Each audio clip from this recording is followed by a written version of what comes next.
Ayan mga guwiks, ang masayang morning no. Masayang umaga sa lahat dyan. Saan man ang sulok ng daigdig, naroon tayo ngayon mga guwiks no. Ayan. Ngayon mga guwiks, umaga nito tayo ay nandito no sa DTI Marikina City no.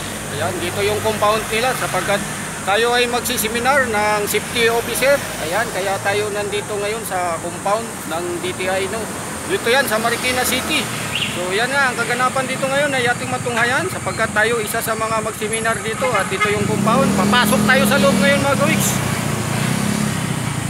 So ayan ang DTI Marikina City no, dito sa Rosit Street number 36, dito sa Marikina City, dito sa Barangay Concepcion 2 at ito yung compound no. Ayan. So yun na nga, tayo ay papasok upang tayo ay magpalista doon dahil sa marami na daw ang dumating at tayo ay ngayon eksakto dahil alas 9 yung oras ng seminar. Ito yung compound sa loob no. Yan, at dyan tayo sa loob ngayon. So ayan mga gawiks, akyat na tayo dito sa hagdanan. So ayan, dito tayo sa loob at ang entrance ay siyempre normal, may security guard. So ito yung kaloob-looban mga gawiks at ito yung registration, lista yung ating mga pangalan pagpasok at pagkatapos niyan ay doon na sa loob daw. So yan ay galing na tayo dito at may dala na tayo no. Ayan. So ayan, lista lahat yung information mo, company mo. So yan mga gawiks, tayo ay dito na sa loob ngayon.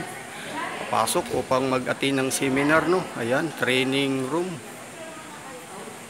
0190-1B IRR of RA 1105.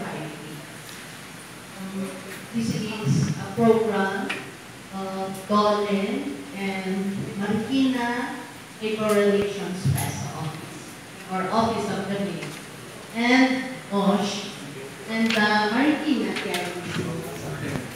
So, ako po si Ms. Antonia, ang inyong facilitator, MC, for today's activity.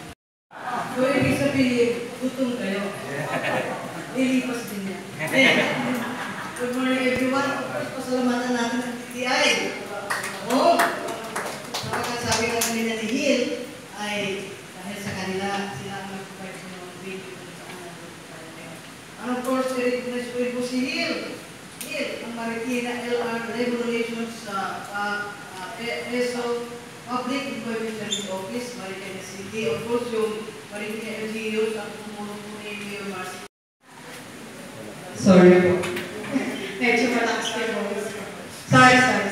Okay. Now, actually, I'm going to start a representative from DTI CRO. I'm going to discuss what will be the DTI services, programs, and services. So, we have here 1, 2, 3, 4, 5, 6. Okay. I will start po sa negosyo center. So, a while ago po, kung nakita niyo po sa may kanina, sa may bungad po, makikita niyo po yung negosyo center. So, just po, nagpa-practice kami ang mga gustong mag-apply ng kanilang business name. Basta po ay sole proprietor lang po. So, yung mga willing po ng register ng kanilang business name, willing po kami na mag-assist para sa our training. Will be discussed.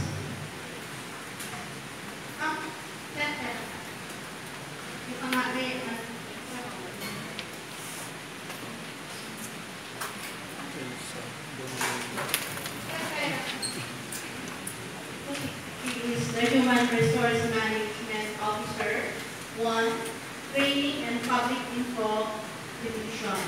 Walang iba po, si Ms. Elsa Contica. Ma'am, thank you very much.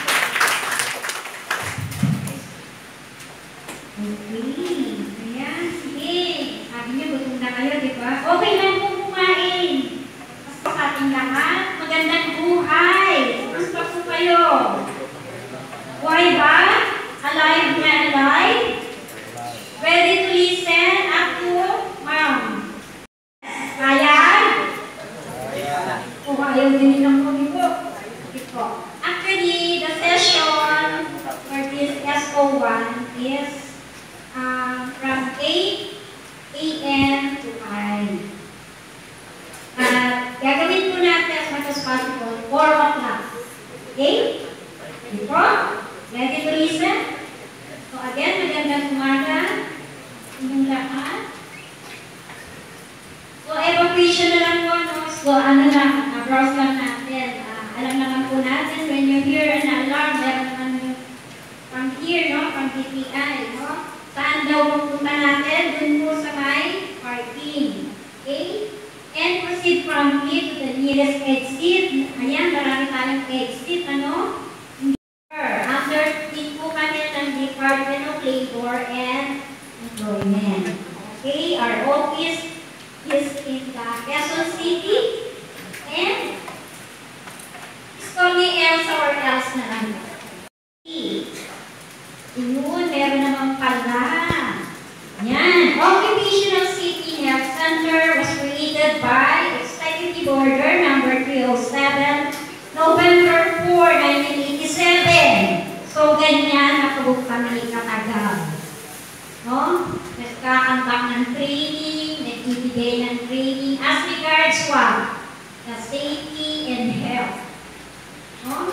Kasi pagdating ko sa opisina namin, nag-uusapan na yung prevention. Bago ka pa ma-aksidente or ma-injure. Okay? So, government corporation attached to the Department of Labor and Employment, the national focal point on training, the mandatory research, marami po kami yan, sa ating na lang area of concern. Kung saan ka nagkatrabaho. Okay? Pati na rin ang pagbuo at pagpapatupad ng OSH program. I think aware naman kayo dyan. Every establishment requirement po na meron tayo dapat na OSH program. Kasi from that OSH program, as an employee, kasama po tayo dyan sa mga benepisyo. Okay? So, specific objectives, at the end of the course, you as participants will be able to makaka-identify tayo ng safety and health hazards correctly. Kung dati hindi pa natin nakikita kung anong hazard meron tayo sa area natin, after this training, malalaman na natin. And magiging aware na tayo. Kung hazardous yung company, di ba? So, pag hazardous yung company, lahat may posibilidad na ma-injure and ma-accident. Workers' right to PPE. Again, no?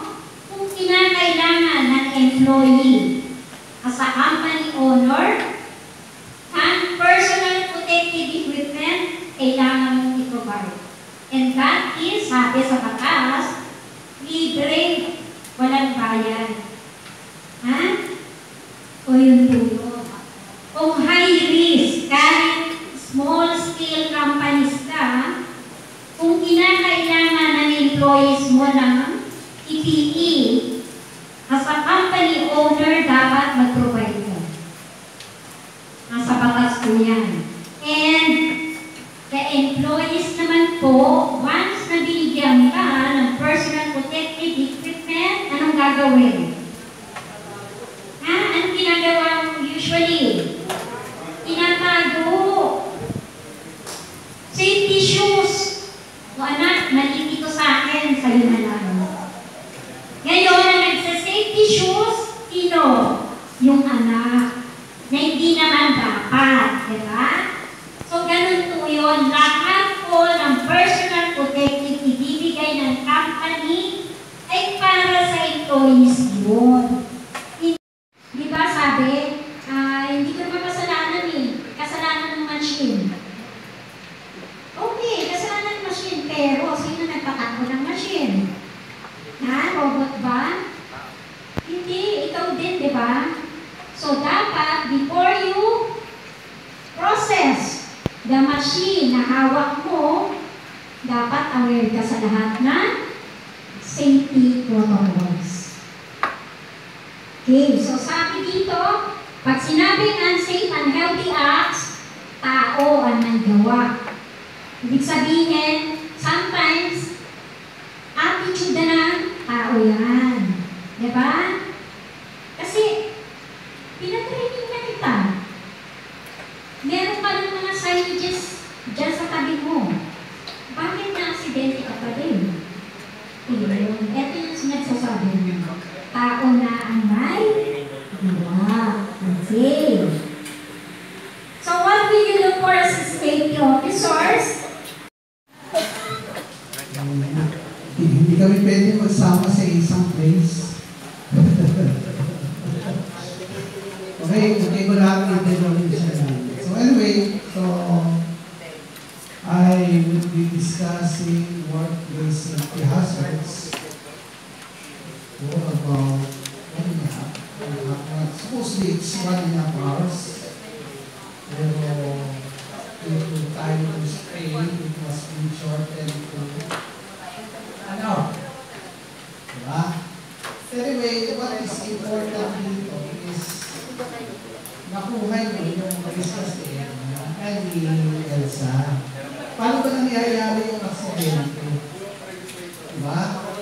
O sa palagay niyo, paano nangyayari ang aksidente? So sabi ni Elsa kanina, hinawin ko natin mga materialis. That is what we call material handling. Diba?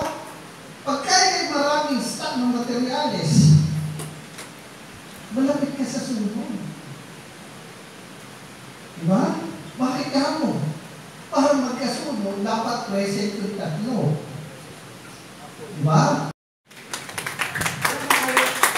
Yung sabihin mo lang yung energy, ha? Uy, masarap yung food. So yan na mga guys, no? Tapos ng lunch break, start na naman kami ngayon ulit sa aming seminar. Ganda kaya na speaker na.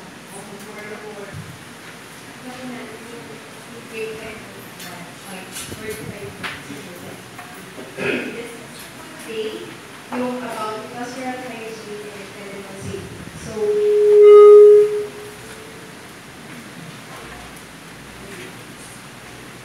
it sounds technical lang, pero technical po na siya. Pero Shifa ka din na next level.